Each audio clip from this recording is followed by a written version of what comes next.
Bismillahirrahmanirrahim. Assalamualaikum warahmatullahi wabarakatuh. Waalaikumsalam warahmatullahi wabarakatuh.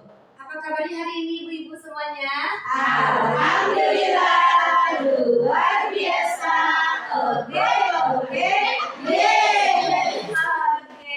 Terima kasih hari ini siang ini sudah menyempatkan diri untuk meluangkan waktu berbagi ilmu yang sudah saya dapatkan terlebih dahulu. Dan hari ini saya akan berbagi kepada ibu-ibu semuanya tentang disiplin positif ya.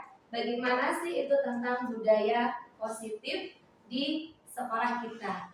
Dari mana sih terciptanya budaya positif tersebut? Apakah dari diri kita sendiri, dari lingkungan, dari anak-anak, atau dari mana? Nah, nanti pun kita akan belajar bagaimana sih kita menangani anak dalam suatu kasus. Kita ini sebagai apa sih gitu ya? Nah itu nanti akan kita pelajari. Nah untuk itu ini kesepakatan kelas kita hari ini. Nah sepakat apa tidak ya? Kalau hari ini, ayo ada lambang apa di situ? HP-nya kita silent dulu. Yang belum di silent, tolong di silent dulu ya. Terus tidak boleh merekam yang gigi itu. Lalu setelah itu biasa angkat tangan kalau mau bertanya atau mau izin. Siap. Sepakat ya Bu? Sepakat. Oke. Nah nanti mungkin setelah saya ada lagi guru-guru penggerak lain. Nah yang akan meneruskan mungkin Bu Kiki, mungkin Bu Erni, Bu Silvi, siapapun itu. Insya Allah kita harus maju terus bergerak untuk melakukan perubahan di mana? Tentu dari diri kita sendiri dulu, baru ke lingkungan sekolah kita. Siap Bu Yani? Oke, semangat Bu Yani. Nah, mari kita lihat dulu di sini, ibu-ibu sekalian. Setuju apa tidak ketika hukuman dapat mendisiplinkan anak? Setuju nggak? Tidak. Tidak ya? Ada yang setuju? Tidak. Oke, ya. Yang kedua, pemberian hukuman dengan hal positif seperti membaca atau membersihkan halaman sekolah dapat meningkatkan disiplin anak. Setuju? Setuju. Benar. Ya, setuju ya, tergantung dari situasi lingkungan kelasnya atau sekolahnya. Yang ketiga, memberi penghargaan dapat meningkatkan motivasi belajar anak. Setuju. Alhamdulillah. Oke. Nah, hari ini kita akan berdiskusi tentang disiplin positif, nilai kebajikan universal, kemudian teori motivasi, hukuman, penghargaan, dan restitusi. Mungkin di sini sudah ada yang pernah mengenal ya, ada dunia ya kan Bu ya? Kita pernah mengenal apa itu hukuman, penghargaan, atau restitusi, ya kan Bu Susi? Nah, iya kita belum pakai itu ya Bu. Kita belum pakai teori itu di lingkungan kelas kita. Kalau kita menerapkan itu, insya Allah nanti akan tercipta budaya positif. Yang ketiga adalah keyakinan kelas, dan yang keempat kebutuhan dasar manusia dan dunia berkualitas. Itu nanti kita akan belajar tentang apa sih kebutuhan dasar manusia. Anak-anak kita sebelum menjadi orang dewasa, tentu dia menjadi anak-anak dan dia juga sama manusia seperti kita yang membutuhkan kebutuhan dasar tadi. Nanti kita kupas tuntas ya berarti membutuhkan kebutuhan dasar apa nih gitu. Lanjut, ada posisi kontrol dan segitiga restitusi. Nah ini disiplin positif, kita akan belajar tentang disiplin positif, nilai-nilai kebajikan universal. Saya akan bagikan sebuah kertas, cari temannya, dua orang, dengan ketentuan ada A dan B. Misalnya Bu Yeni dan Bu Alia, Bu Yeni A, Bu Alia B, Bu Nia A, Bu Risma B, gitu ya. Cari bergandengan sepasang-sepasang dengan cara sobeklah, cari kertas kecil. Saya sudah ada kertas kecil. Tuliskan benda atau sesuatu yang sangat berharga menurut ibu-ibu dalam kertas ini. Tapi salah satu ya. Kemudian genggam benda tersebut dengan segala daya, buatlah dalam kepalan tangan. Setelah itu teman yang B, Bu Alia, tugasnya akan mencoba dengan sekuat tenaga berbagai cara untuk meminta memberikan benda tersebut. Karena benda ini benda berharga. Meminta benda tersebut bisa dengan cara membujuk, mengancam, adik mau merayu, ayo dong kasih bendanya gitu. Tapi tuliskan benda berharga tersebut oleh teman A. Boleh kita mulai? Oke. Benda ya. Terserah yang menurut Bu Yani berharga. Punya Bu Desa, Bu Risma ya, Bu Risma yang minta. Bu Siska. Harus benda bisa. Harus ya. Terserah yang penting sesuatu berharga tulisnya dalam sini. Tapi jangan suami oh. Oke, semua. Nanti Bu Emi yang meminta. Saya rebut ini. Waktunya sudah dimulai, sudah ditulis. Silakan dikepal-kepal. Bu Ani. Dikepal-kepal sampai gimana caranya ibu-ibu bisa mendapatkan benda tersebut. Oh, kita yang buskan mulut boleh ya. Jadi kepala juga. Kertasnya. Tulis nih, misalnya ada benda berharga di saya, misalnya berlian. Oh, saya kepal. Seolah-olah Bu Suka punya berlian, Bu Eli meminta. Bagaimana caranya? Kalaupun hanya tulisan, juga caranya. Ya, bagaimana caranya agar Bu Yani bisa terserah bagaimana caranya. Ayo, waktunya 3 menit. Dimulai dari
udah dapat yang dapat? Udah.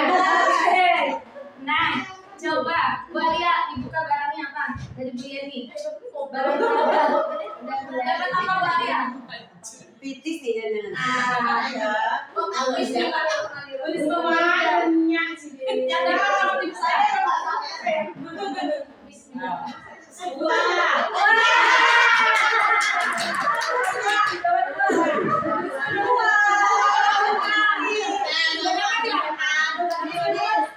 Dari masih kali Bu nih. Apa tuh? Barang berharga nih. Apa tuh? Pulpen. Itu baru berat Iya, dalam hidup. Iya. Dengan ini aku dapat uang. Oke.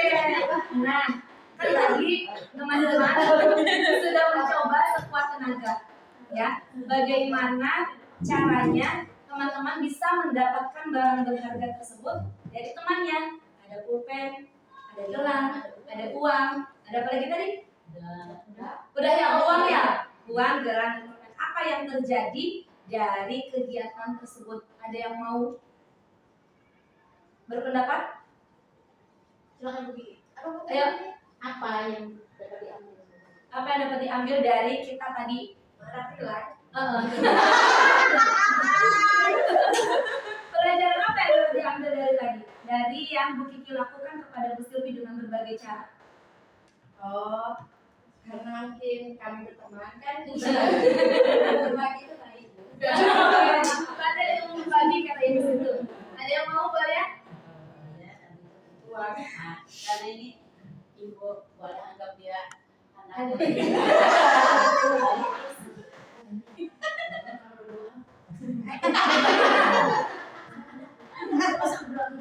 Iya.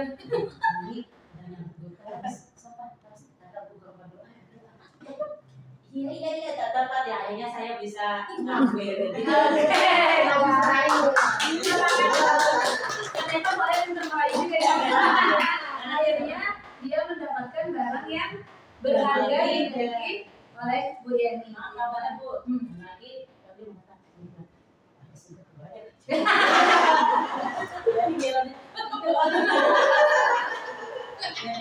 Oke, nah jadi kita kepalan tangan tadi berarti kita itu sudah mempunyai kontrol diri kita ya. Yang pertama adalah ini ceritanya nih, guru dapat mengontrol murid guru, saya gitu kan ya, murid guru. Yang kedua, kritik akan membuat orang merasa bersalah dan dapat menguatkan karakter. Yang ketiga adalah semua penguatan positif, efektif dan bermanfaat. Kayak kata Bu Alia tadi, merayunya gimana? Kok bisa terjadi? Dikasih berarti ada kata-kata yang bisa merubah pemikiran Bu Yeni untuk memberikan kepada Bu Alia. Begitupun Bu Silvi kepada Bu Kiki, Bu Sukma kepada Bu Erni. Nah, yang terakhir adalah orang dewasa memilih hak untuk memaksa, kayak gitu ya.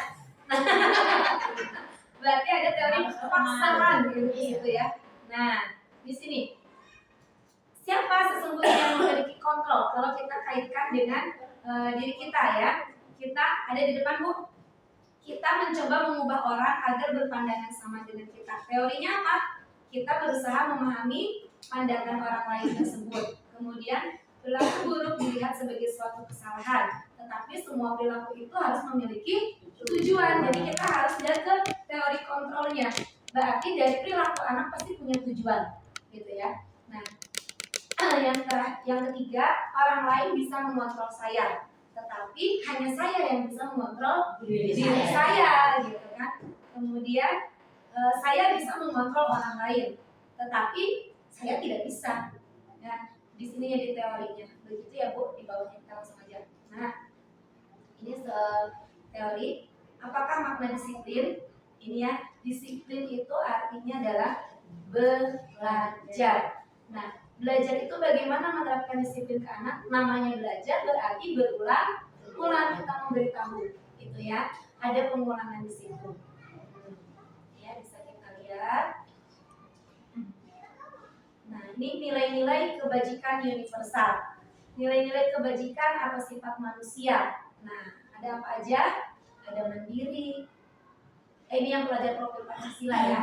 Mandiri, bernarasi kritis, berkebinekaan global, bergotong royong, dan kreatif.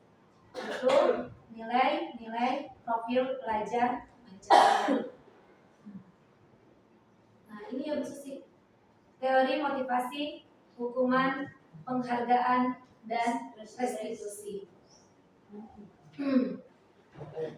Nah, motivasi eksternal untuk menghindari ketidaknyamanan atau hukuman.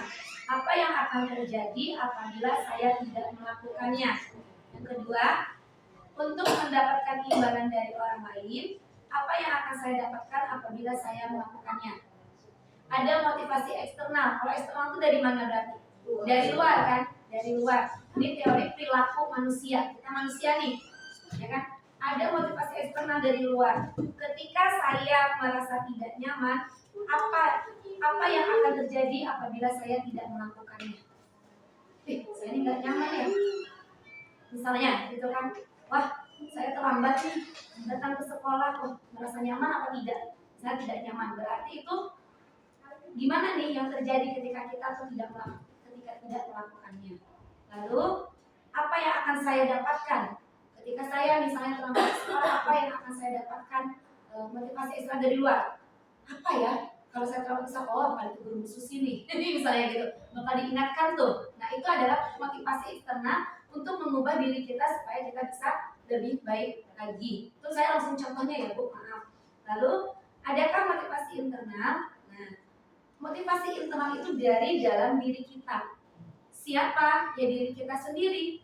Ya apa? Agar kita menjadi pribadi yang disiplin gitu. Saya akan menjadi orang yang seperti apa bila saya melakukannya. Misalnya nilai kebajikannya, saya akan menjadi orang yang bertanggung jawab ketika misalnya saya datang ke sekolah tepat waktu. Berarti itu adalah motivasi internal dalam diri kita sehingga kita dapat memunculkan disiplin positif pada diri. Nah, kemudian lanjut ya Bu, saya ini saya lewatkan. Nah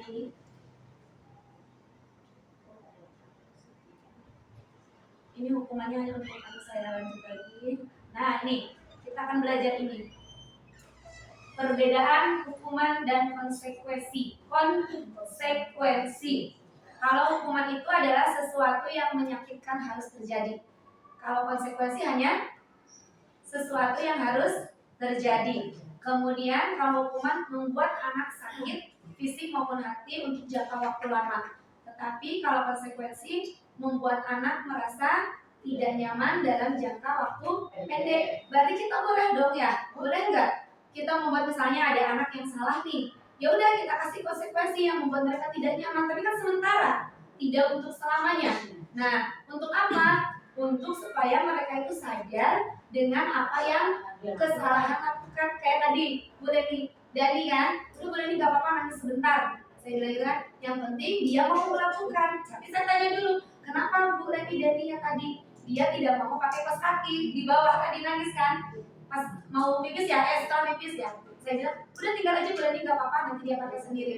Nah, buatlah dia sebentar aja dulu merasa tidak nyaman dengan kehilangan Bu Leni yang didampingi, tapi akhirnya tujuan kita disiplinkan Dani tercapai. Dia mau memakai kaos kaki, pakai sepatu, akhirnya berangkat kembali ke kelas. Nah itu adalah bentuk konsekuensi positif kita kepada anak ketika terjadi sesuatu. Tapi kan bukan hukuman.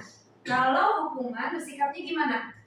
Panjang, dia sakit hati gitu kan. Tapi kalau ini akhirnya enggak, dia akhirnya disiplin justru gitu. Nah disinilah mungkin kita harus merasa bukan tega, ya tegain sebentar deh gitu mungkin ya istilahnya gitu kali kan, tegain sebentar deh untuk tinggalin itu nanti juga apa maksud sih? Harus tegas gitu kan, harus tegas. Oke, kalau memang harus pakai sepatu, pakai kaki gitu kan. Akhirnya alhamdulillah dengan membuat merasa tidak nyaman dalam jangka waktu pendek, tapi dia mau ngikut gitu kan, itu adalah konsekuensi ketika anak tersebut tidak memakai kaos kaki gitu. Nah itu. Lalu anak membenci kedisiplinan. Seharusnya konsekuensinya harusnya anak menghargai disiplin. Kemudian kalau hukumannya berbentuk paksaan, tapi kalau konsekuensi stimulus dan tanggapan dari anak gimana. Maka ketika terjadi misalnya kayak anak saya kan banyak sekali tuh ya. Jadi ya udah kita stimulus, nanti mereka nanya sendiri, oh kenapa Bu gak boleh seperti itu? Lalu kita jelaskan lagi apa konsekuensi dari perilaku yang dia lakukan, itu ya. Nah, anak belajar untuk mendorong anak menyakiti diri sendiri, itu adalah bentuk hukuman. Tetapi kalau konsekuensinya adalah mendorong anak agar mudah menyesuaikan diri. Lanjut lagi. Nah, ini kita belum belajar. Apa sih itu restitusi? Nah, restitusi ini kita itu sebetulnya di dunia pendidikan banyak sekali mengalami sebuah permasalahan. Salah satunya di dunia anak. Walaupun mungkin bagi kita adalah masalahnya sederhana. Oke, minta maaf aja langsung. Tidak ada yang mukul, minta maaf aja langsung. Padahal di situ ada salah satu penyelesaiannya yang disebut dengan restitusi. Nah, restitusi ini adalah proses menciptakan kondisi bagi murid untuk memperbaiki kesalahan mereka, sehingga mereka bisa kembali kepada kelompoknya. Nah, sering terjadi kan, ibuan kalau kita ya, seperti itu kan anak-anak lari atau apa gitu kan. Nah, kita selesaikan dengan restitusi gitu kan. Mungkin restitusi itu pernah kita lakukan tapi kita tidak sadar. Oh ternyata itu restitusi gitu kan. Nah, dengan karakter yang kuat, restitusi juga merupakan sebuah proses kolaboratif yang mengajarkan murid untuk mencari solusi atas permasalahan mereka. Jadi tidak tiba-tiba kita suruh langsung minta maaf, ya kan? Tapi kita ciptakan sebuah kondisi agar mereka mampu untuk mencari solusi dalam menyelesaikan permasalahan yang mereka hadapi. Gitu. Dan juga membantu murid berpikir tentang seperti apa yang mereka inginkan dan bagaimana mereka harus memperlakukan orang lain. Itu adalah restitusi. Ini ya. Tuh. Ini, wah ini identitas yang gagal itu semuanya pasti memberikan hukuman. Tapi yang disiplin itu yang seperti apa? Ternyata yang memakai konsekuensi dan restitusi. Aduh, nah ini bisa dilihat ya Bu. Kata-kata untuk menerapkan konsekuensi dan restitusi. Seperti yang tadi, kalau konsekuensi itu membuat anak merasa tidak nyaman dulu untuk jangka waktu pendek. Restitusinya menguatkan untuk murid atau anak dalam jangka waktu panjang.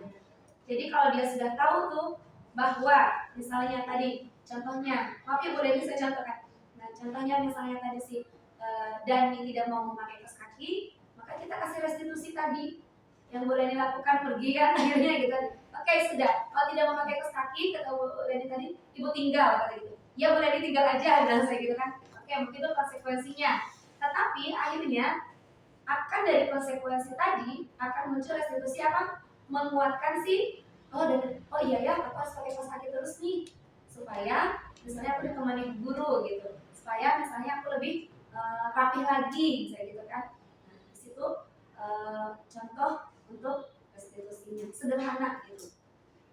Nah masalah lagi. Nah ini ciri-ciri restitusi bukan untuk menebus kesalahan namun untuk belajar dari kesalahan. Kemudian yang kedua memperbaiki hubungan. Benar ya, udah ditinggal kembali lagi kan gitu kan. Lalu memberikan tawaran bukan paksaan. Ayo dipakai apa enggak gitu kan. Baik Bu, silakan. Nah, itu lalu menuntun untuk melihat ke dalam diri. Kelima, mencari kebutuhan dasar yang mendasari tindakan. Nah, si Dani ini kenapa sih kok dia tuh nggak mau pakai kaos kaki? Kita harus tahu lagi apa nih kebutuhan dasarnya, lagi apa? Kebutuhan akan rasa kasih sayang kah? Misalnya gitu kan? Karena ada 5 kebutuhan dasar manusia tadi. Belum ya? Belum saya sampaikan. Nanti kita akan pelajari 5 kebutuhan dasar dari manusia. Keyakinan kelas.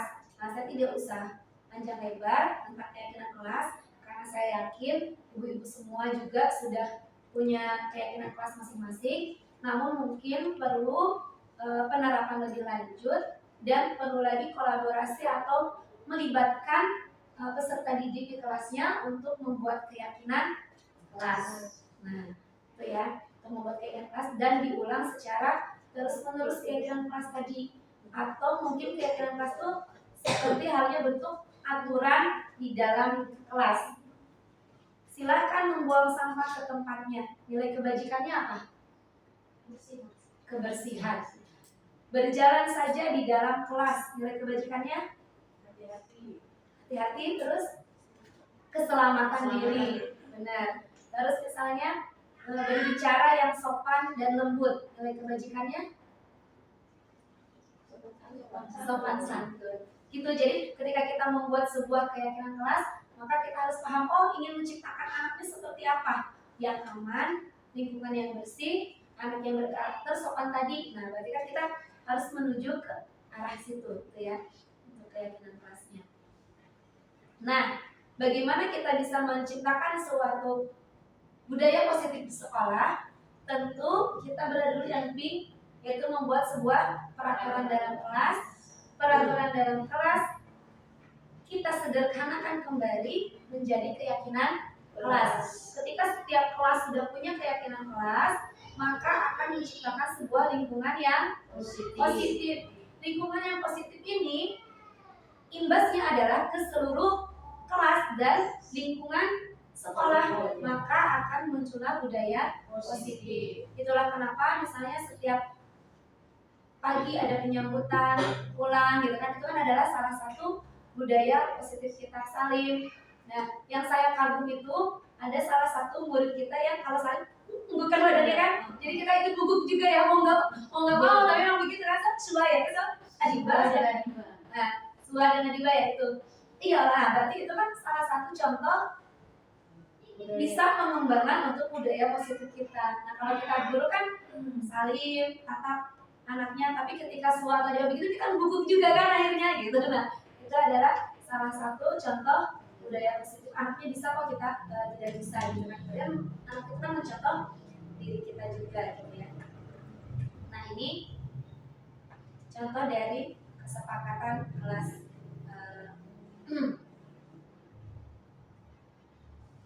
Oke, sampai sini ada yang mau ditanyakan? Nah, ini kita coba ini ya, belajar membuat sebuah keyakinan kelas. Kan tadi dari peraturan kelas kita masukkan kepada keyakinan kelas yang ada nilai-nilai kebajikannya. Misalnya peraturannya selalu kembalikan buku ke tempatnya. Berarti kata dalam keyakinan kelasnya apa?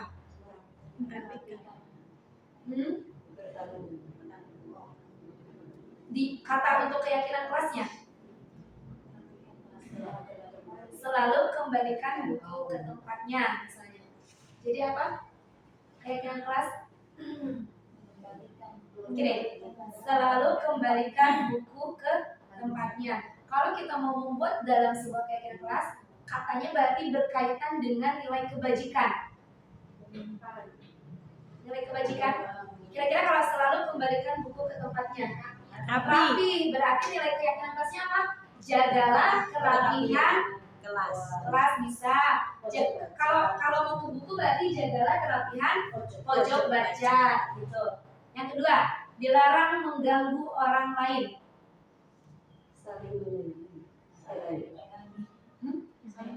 Saling menyayangi bisa, saling menghargai bisa gitu, bisa di keyakinan kelasnya. Lalu hadir di sekolah 15 menit sebelum pembelajaran dimulai.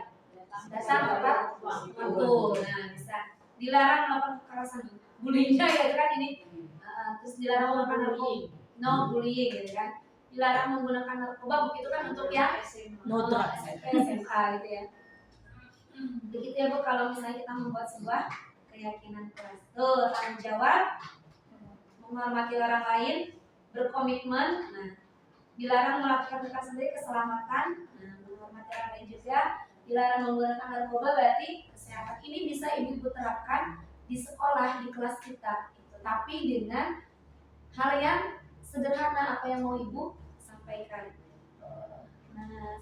Nah ini Bu, kita harus tahu bahwa anak-anak kita itu dan kita juga punya kebutuhan dasar. Yang pertama kasih sayang. Betul nggak kita kasih sayang Bu? Betul.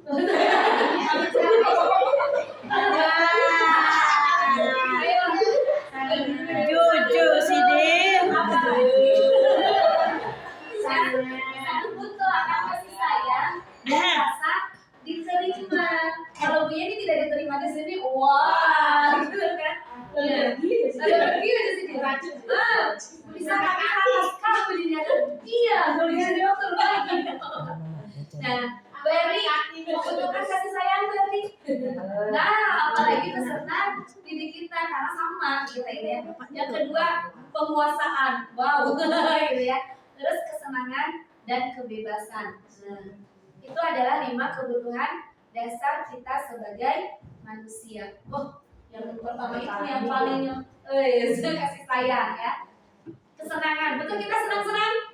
Bagaimana ibu kepala sekolah kapan kita healing? Ya, gitu.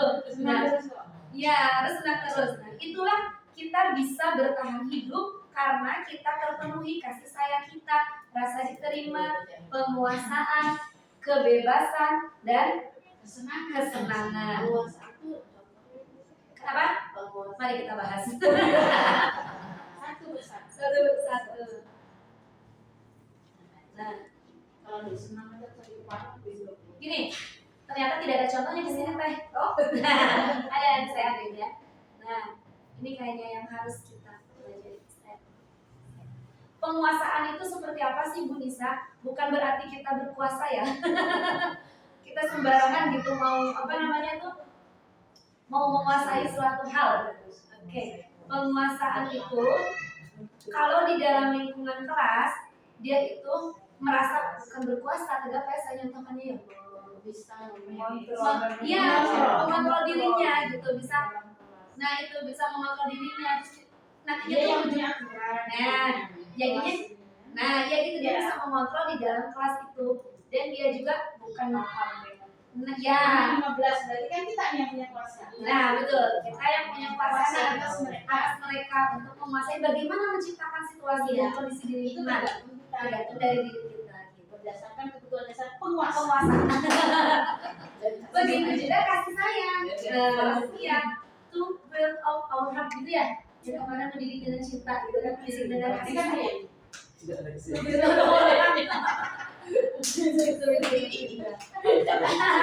Iya. Nah ini yang 5 posisi kontrol ini pernah kami pelajari waktu lokakarya sekolah guru penggerak waktu tempatnya di TK Abah 1. Ya benar ya, waktu di bawah. Nah ini belum kita kasih tahu nih sama teman-teman semua, dan kemarin saya belajar lagi tentang ini. Alhamdulillah saya punya bayangan. Dunia tolong dong kirim energi positif gitu ya. Nah itulah di sini kita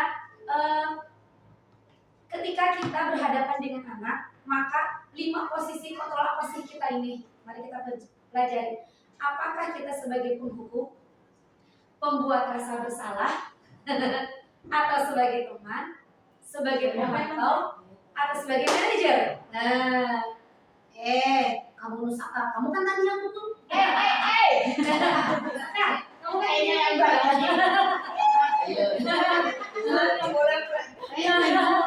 ya, saya juga saya belajar dari tahu. Wah,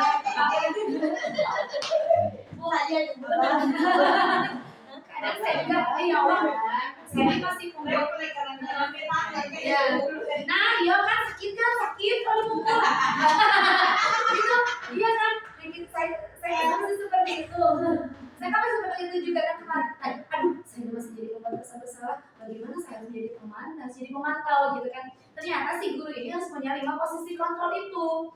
Kalau kita masih seperti penghukum atau pembuat rasa bersalah, berarti kita menjadi identitas yang gagal. Jadinya sudah bunyi sih kan. Dia kan sekali menuju sakit.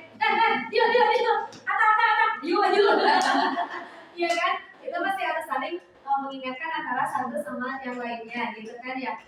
Ya, nggak apa-apa, ini kan ilmu hukum. Oh, berarti ini masih berceramah. Iya, Oh, jadi saya merasa bersalah. sama. Berarti kalau berceramah, kan? Saya sih kultum. Nah, kalau sebagai pembuku, gurunya seperti ini, menghargai, menunjuk-nunjuk, menyakiti, menyindir.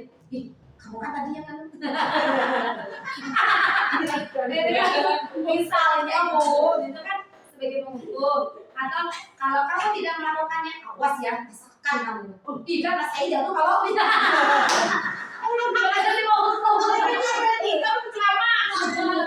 Nah, masih kalau membuat rasa bersalah, ciri-cirinya itu adalah berceramah dan mengatakan seharusnya kamu tadi, terus ibu kecewa, ya saya, ya nggak apa-apa, sedih ibu hari ini, nggak mau nih seperti itu. Nah, kan karena kita masih belajar ya Bu, dari 5 masuk kontrol ini.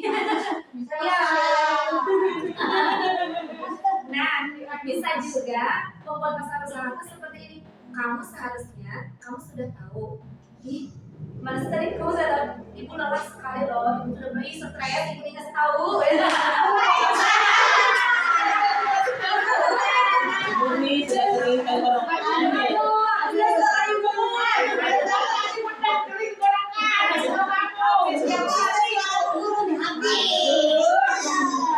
Nah, itu yang melawan dosa. Akhirnya hasilnya apa? Anak akan memberontak. Anak akan menyalahkan orang lain dan berbohong. Kemudian anak akan menyembunyikan perilaku, menyembunyikan kesalahannya, menyangkal dan berbohong. Mari kita ke posisi kontrol.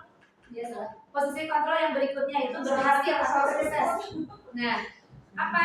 Bisa sebagai teman, pemantau, dan yang berhasil atau sukses mengontrol dirinya, yaitu menjadi manajer. Mari kita menjadi manajer. Tapi kita harus sabar dulu. Nah, kalau misalnya jadi teman, mengharapkan imbalan atau tergantung pada orang lain, dapat membuatkan alasan-alasan untuk muridnya. Kemudian, ayolah lakukan demi guna, misalnya gitu kan. Kata-katanya jadi yang dirubah gitu kan. Masa kamu tidak mau? Ingat tidak, ibu pernah bantu ini loh, misalnya gitu kan. Nah itu sebagai teman, diposisikan kita sebagai teman. Pemantau, nah kalau sebagai pemantau yang tadi bu gurunya berkata awali saya penghukum, kalau kamu tidak melakukannya awas ya, rasakan. Nah ternyata dia berubah nih dari penghukum jadi pembuat rasa bersalah. Apa peraturannya? Jadi pemantau. Nah dari penghukum pembuat rasa bersalah udah itu jadi pemantau. Ayo apa peraturannya? Gitu kan? Nah pelan-pelan kita menuju ke situ. Gitu. Saya ada yang salah? Apa tadi peraturannya? Dalam kelas, pakai kelas sudah kita disepakati, tapi kan anak pasti berulang-ulang ya. Jangan pernah lelah untuk kita mengingatkan. Berbaris-baris pegang pundak teman, kalau punya kemana-mana doi. Ayo pegang guru. Sampai bukuin dulu sana. Ayo. Akhirnya guru duduk. Apa sih? Gitu.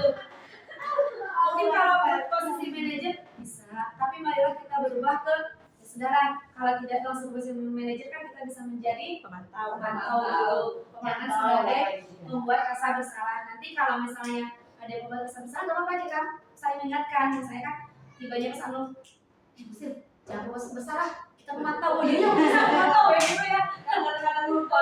Iya. Boris, kalian lu ceramain lagi. Kalau sudah jauh Sana, iya, maksudnya tuh, ternyata kita saya juga kan jadi waktu itu sama Bunia ya. Waktu pas di bawah tuh, wah saya ini masih sebagai penghukum ya. Wah saya masih mau salah. Beneran kita berdua. Terus dan saya sama Bunia kemarin tuh, tau nggak kepala tangan saya macin, ayo Bunia cuma bukan. Akhirnya diberikan juga gitu kan. Nah disinilah kita 5 posisi kontrol kita yang harus kita ketahui. Hukum, pembuat rasa bersalah, teman, pemantau atau manajer. Insya Allah lah lama tahun jadi manajer ya Bu. Insya Allah, amin. Istiqomah.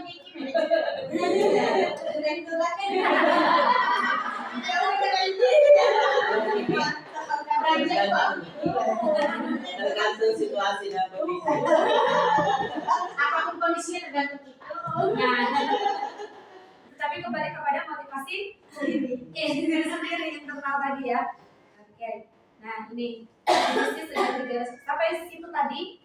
Kayaknya yang rame itu yang di sini ya Bu. Posisi 5 posisi kontrol kita gitu. Ada yang mau ditanyakan? Sudah Bu, saya maaf lagi berdosa. Oke,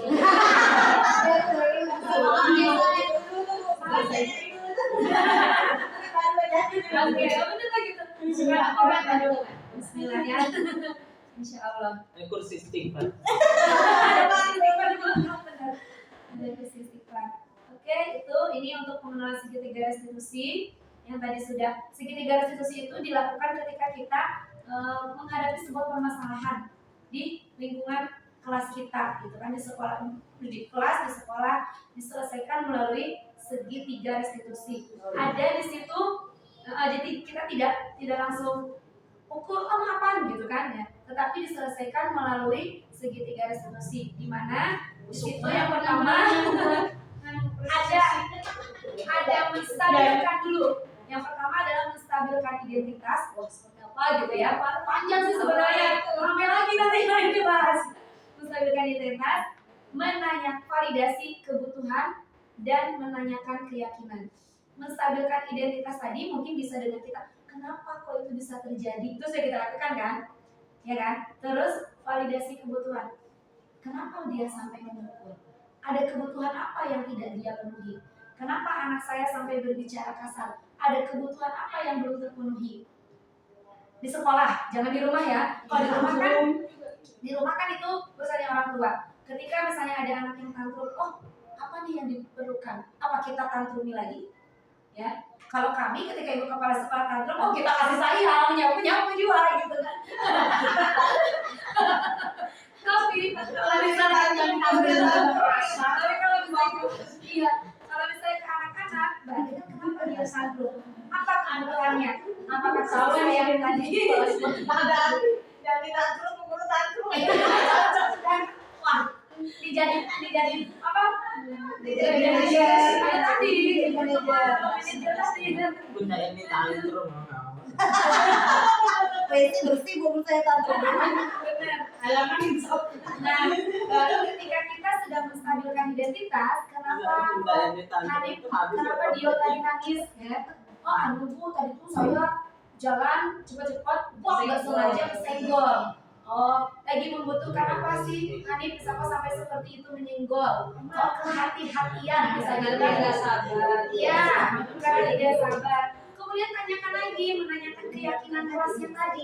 Nah, oke, jadi ketika kita menyelesaikan sebuah permasalahan, berarti kita harus tanyakan kembali kesepakatan kita, keyakinan kita dalam kelas tadi. Hanif, oh gitu ya. Oh, karena Hanif tadi tidak sabar ya, gitu misalnya kan. Nah, sebaiknya menurut keyakinan kelas yang sudah kita sepakati, atau anak-anak nggak ngerti keyakinan kelas, peraturan yang kita sepakati waktu di kelas apa? Berjalan saja kan, tidak berlari. Nah, disitulah di nilai-nilai yang telah disepakati itulah akan muncul sebuah disiplin positif dan penyelesaian dengan segitiga restitusi secara sederhana. Oke, yang belum saya udah. Mungkin sampai sini aja Ibu Bu. Ada yang mau ditanyakan? Harus dipelajari. Silakan dibagi judulnya. Jadi kami baca. Oke, saya kirim lewat WA ya modulnya ya. Nah, ini pokoknya apa namanya? Terima kasih sudah sampai segitiga restitusi di situ ya. Semoga apa yang saya bagikan, apa yang saya sampaikan kepada ibu-ibu membawa berkah dan menuju ke langkah yang lebih baik lagi. Terima kasih atas terima kasih atas waktunya. Tepuk semangat dulu dong ibu. Tepuk semangat. Semangat. Oke, itu Dindang-dindung. apa yang didang-dindung? Tepuk semangat. Semangat. Terima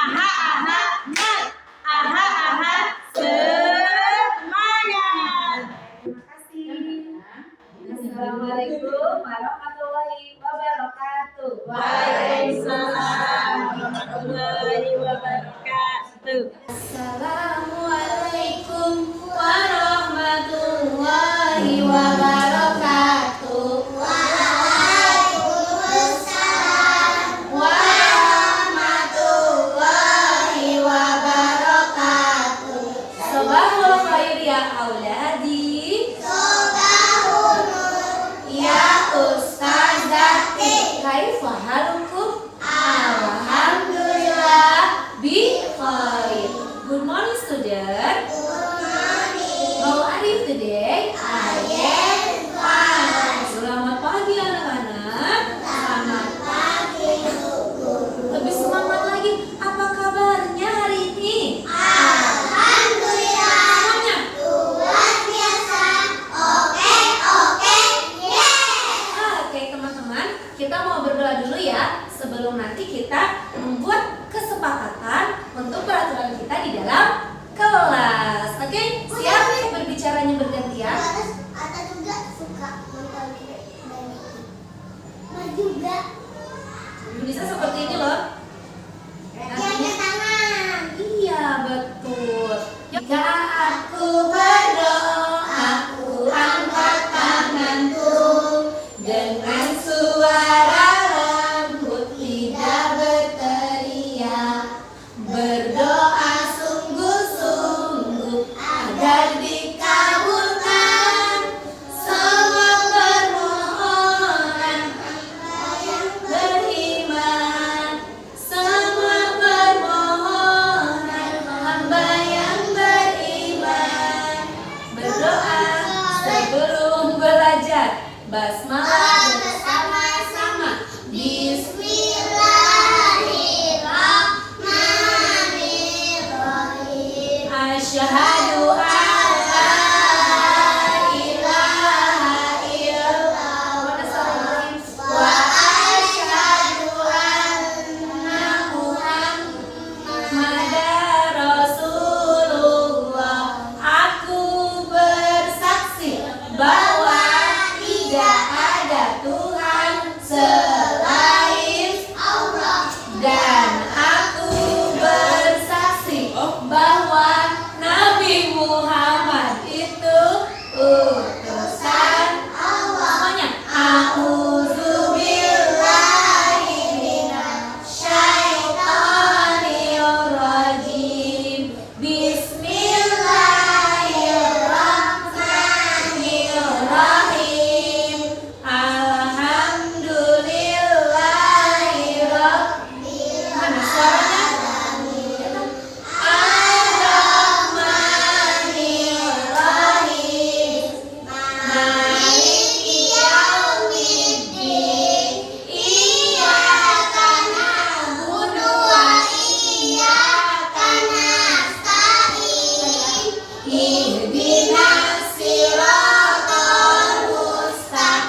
Ghaffar, ya Qahhar, ya Wahhab, ya Razzaq, ya Fattar, ya Alim, ya Khabir, ya Basir, ya Ghafir, ya Rafi', ya Mu'in, ya Muzil, ya Sami, ya Basir, ya Hakam, ya Adil, ya Latif, ya Khabir. Aku anak soleh.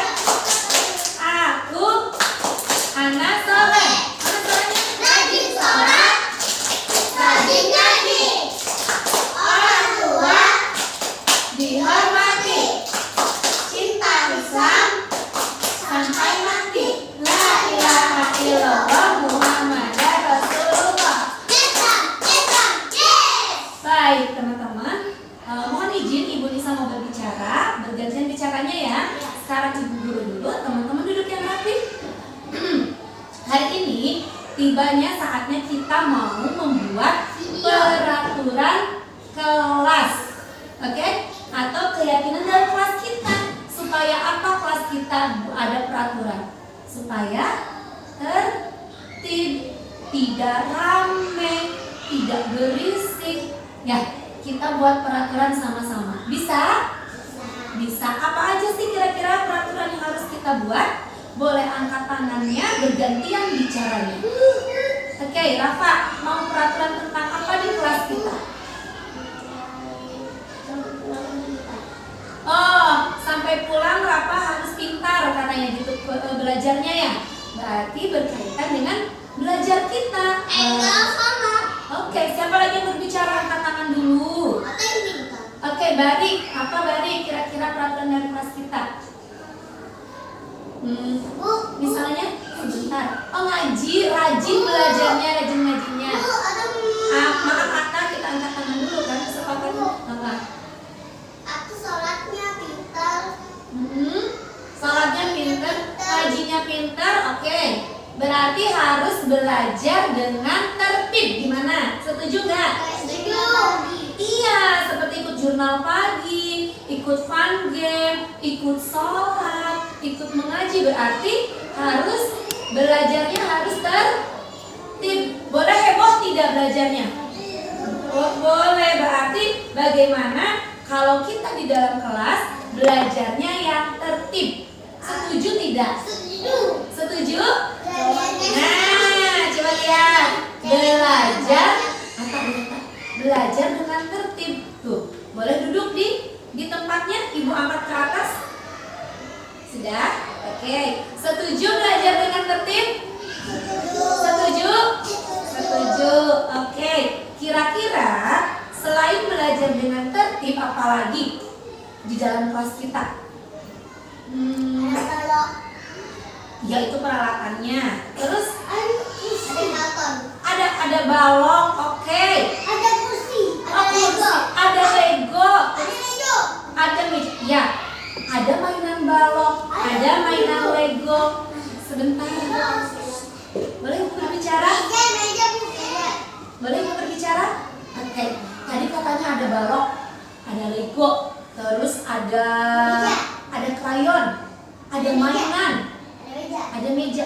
Nah, berarti kalau gitu mainnya, oke, mainnya biar aman harus bagaimana mainnya? Pintar, harus tertib. Terus harus apa lagi? Boleh rebutan tidak? Tidak boleh. Berarti kalau gitu mainnya apa? Duduk rapi. Iya, jangan rebutan. Berarti mainnya harus bergantian. Mau mainan kerja sama, betul. Mainannya bergantian, kerja sama. Mainan yang di dalam kelas, mainan yang di luar, kita harus bergantian. Kalau gitu, Ibu buat bermainnya bergantian. Setuju? Ini. Oke. Iya, bekerja sama. Siap bermainnya bergantian? Siap? Tidak rebutan? Oke. Duduk anak soleh. Ikut main bareng. Wah.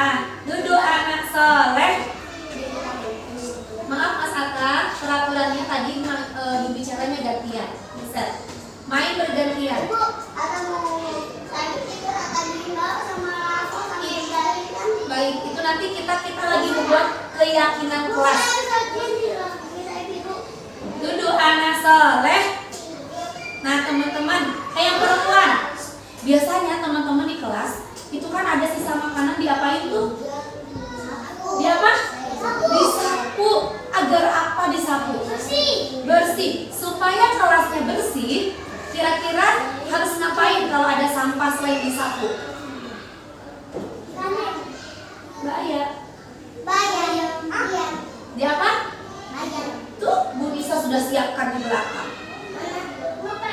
Bukan selain disapu. Kan ada sampah nih. Kita taruh di situ aja. Diapain? Tempat sampah. Diapain ke tempat sampah? Dibuang. Kalau gitu setuju kita membuang sampah ke tempatnya agar kelasnya bersih. Oke. Duduk anak soleh. Tepuk 1 kali. 1 kali. Maaf Ibrahim. 2 kali. 3 kali. 4 kali. Oke. Tepuk ikan gembung. Baik. Nah, teman-teman ke sekolah mandi tidak? Ada nggak yang nggak mandi? Masa? Ada yang gosok gigi? Nah, kenapa kita harus mandi? Biar bersih. Kenapa kita harus wangi harum? Ah bener, banyak kotorannya. Teman-teman, duduk anak soleh. Pakai bajunya rapi apa tidak? Bu guru pakai bajunya rapi juga? Nah, oleh karena oke, berarti kita harus menjaga kerapihan dan kebersihan. Setuju tidak teman-teman? Setuju. Oke, ada lagi. Kalau kita ini anak soleh bukan teman-teman? Anak soleh. Kalau berbicara sama orang tua, berbicara sama guru harus bagaimana? Mengucapkan maaf. Oke, terus harus permisi. Angkat tangan. Baru di masjid permisi. Iya. Sebentar. Kita boleh nggak bicaranya teriak-teriak? Boleh? Tidak boleh. Boleh berbicaranya kasar? Enggak boleh. Berarti berbicaranya harus yang baik. Harus sopan, harus soleh berkatanya. Siap? Harus rajin sama orang tua. Iya, siap. Sama orang tua. Oke. Setuju teman-teman? Setuju. Oke. Hatta, kenapa di dalam kelasnya baring ya? Itu loh. Aduh. Duduk anak soleh. Maaf ya, kan kata Ibu Nisa hari ini dapat bintang yang soleh. Udah ada dikat ya? Oke. Yang tidak soleh, yang duduk, yang tiduran, yang Ibu nggak kasih. Abizar silakan berduduk yang rapi. Ibrahim. Selamat Winaya. Bisa kasih bintang buat Winaya. Buat Adiba. Yang laki-laki belum ada ya. Yang laki-laki Ibrahim Al-Muslim aja. Atau belum dikasih? Ibrahim Al-Muslim. Masukkan dalam tas. Teman-teman yang perempuan nih, ada nggak yang berlari di dalam kelas? Nggak ada. Yang laki-laki masih ada ya yang lari dalam kelas ya.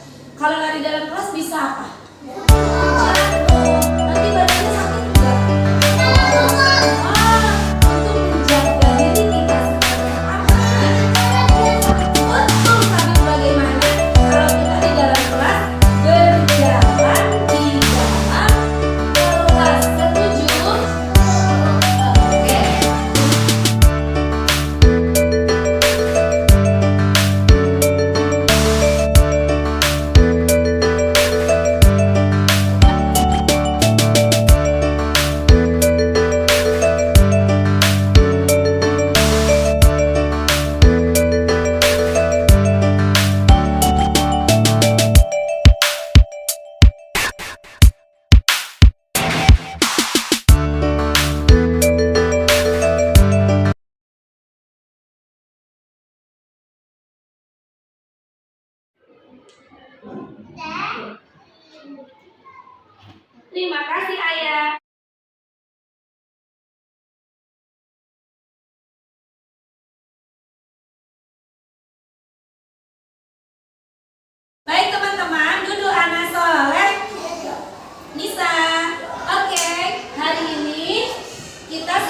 membuat keyakinan kelas kita yang harus teman-teman patuhi. Siap?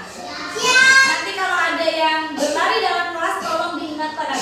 Kita sudah sepakat untuk berjalan di dalam kelas. Kalau ada yang buang sampah sembarangan, bersatu, kita harus membuang sampah di mana? Di tempat sampah. Kalau kita bermain, maka bermainnya harus bergantian. Berbicara harus pelan dan sopan. Oke. Ke sekolah badannya harus rapi. Ibrahim harus rapi. Astagfirullahaladzim. Oke, duduk anak soleh. Terima kasih teman-teman ya. Hari ini kita sudah membuat apa? Keyakinan kelas.